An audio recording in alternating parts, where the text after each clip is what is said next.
Today at the Pentagon, Secretary of Defense Lloyd Austin presented an alternative vision to Israel's stated assault plan on the southern Gazan city of Rafah.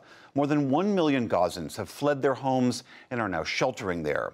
Austin and Israeli Defense Minister Yoav Gallant met today as negotiations over a ceasefire and hostage release seemed to hit an impasse.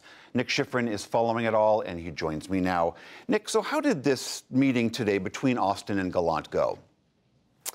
As you said, William, Austin laid out an alternative vision that the U.S. sees that Israel should use in order to go into Rafah to Gallant, who was here on a pre-scheduled visit separate from that delegation we spoke about last night that Benjamin Netanyahu, the Prime Minister of Israel, had canceled. The U.S. agrees with Israel that Israel needs to go after Hamas's final 4 battalions that are hiding among the population in Rafah. It just disagrees with how to go about doing that. And according to a senior defense official, Austin laid out a U.S. vision that includes precision targeting of senior Hamas leaders, securing the border with Egypt, and ensuring that humanitarian assistance goes into Rafah and civilians leave Rafah in the right sequence. The senior defense official who spoke to us earlier pointed out that Rafah is not only home to 1.5 million displaced Gazans, many of whom have been displaced twice, it's also strategically important for aid. Rafah City is right next to Rafah, the border crossing, and the Kerem Shalom crossing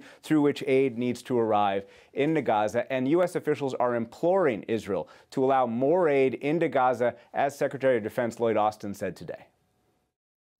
Protecting Palestinian civilians from harm is both a moral necessity and a strategic imperative. In Gaza today, the number of civilian casualties is far too high, and the amount of humanitarian aid is far too low. Gaza is suffering a humanitarian catastrophe, and the situation is getting even worse.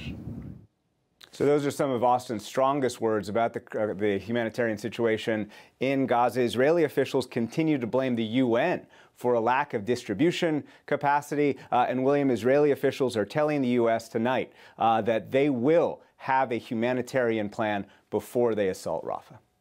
Nick, part of these negotiations over the ceasefire and over the release of hostages is also this conversation about how to move those Gazans trapped in Rafah to the north in advance of this assault. What is the state of those negotiations?